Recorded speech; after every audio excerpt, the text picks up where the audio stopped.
পাকা আমের তৈরি যে কোনো ডেজার্টই কিন্তু অনেক বেশি টেস্টি হয়। বিশেষ করে প্রচণ্ড গরমে ঠান্ডা ঠান্ডা ম্যাঙ্গো মালাই কুলফিটা কিন্তু আপনার শরীর মন প্রাণ একদম শীতল করে দেবে।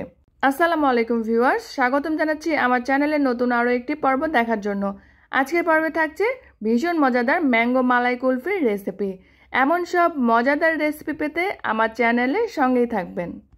প্রথমে আমি মিষ্টিযুক্ত একটি পাকা আম নিয়েছি। চেষ্টা করবেন মালাই কুলফি তৈরির জন্য অবশ্যই পাকা আমটা নিতে। আমটাকে ছিলে আমি এভাবে কিউব করে কেটে তারপর একটি ব্লেন্ডারের জারে নিয়ে নিব। সামান্য একটু দুধ দিয়ে খুব ভালো মতো স্মুথলি ব্লেন্ড করতে হবে, তবে এখানে কিন্তু পানি দেওয়া যাবে না। আর খেয়াল রাখবেন ম্যাঙ্গো স্মুদিতে যেন কোনো রকমের লাম্পস না থাকে। এরপরে আমি একটি বাটিতে নিয়ে নিচ্ছি 1 চা চামচ পরিমাণে কাস্টার্ড পাউডার। চাইলে কিন্তু কর্নফ্লাওয়ারও নিতে পারবেন। 2 টেবিল চামচের মতো ঠান্ডা দুধ দিয়ে খুব ভালো মতো মিক্স করে এক পাশে রেখে দিচ্ছি। এরপর চুলায় একটি প্যানে আমি নিয়ে নিলাম 1 লিটার পরিমাণে full fat liquid milk. Full fat মানে যে দুধটাকে এখনও জাল করে হয়নি সেই দুধটাকে নিতে হবে। দুধটা যখন একটা বলক চলে আসবে এই পর্যায়ে চুলার জালটি মিডিয়াম টু লোয়ের মাঝামাঝিতে রেখে 10 থেকে 12 মিনিট এভাবে জাল দিয়ে দুধটাকে একটু ঘন করে নিতে হবে। আর দুধের উপরে যে মালাইটা পড়বে সেটা কিন্তু কিছুক্ষণ পরপর এভাবে নেড়ে চেড়ে মিক্স করে দিতে হবে। এতে করে দুধের টেক্সচারটা ভালো আসবে, মালাইয়ের একটা ভাব চলে আসবে।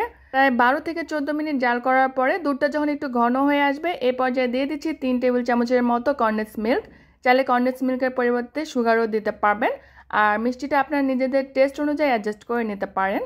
কনডেন্স মিল্কটা ভালো করে মিক্স করার পরে আমি যে কাস্টার্ড পাউডারটা মিক্স করে রেখেছিলাম সেটা দিয়ে দিচ্ছি। এরপরে খুব ভালো মতো নেড়ে চেড়ে মিক্স করে নেব। আর এই পর্যায়ে কিন্তু চুলার জালটি মিডিয়াম টু লোয়ের মাঝামাঝিতে রয়েছে।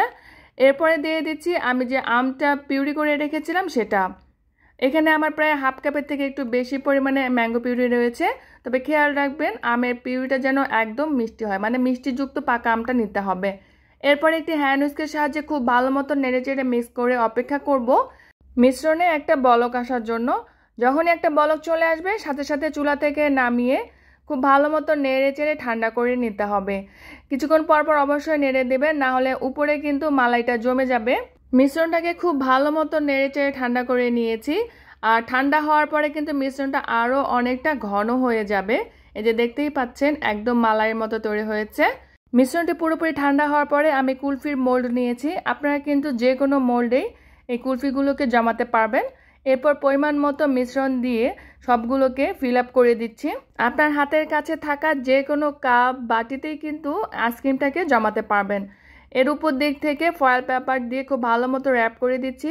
আপনারা চাইলে কিন্তু মোল্ডের উপরে যে ঢাকনাটা আছে সেটাও কিন্তু ইউজ করতে পারবেন। তবে দোকানের একটা লুক ক্রিয়েট করার জন্য আমি আজকে এভাবে ফয়েল পেপার দিয়ে ফোল্ড করে তারপরে আইসক্রিমের যে কাঠিগুলো আছে সেটা সেট করে দিচ্ছি। আপনারা চাইলে এরকম বড় কোনো মোল্ডেও কিন্তু আইসক্রিমটাকে জমিয়ে নিতে পারেন।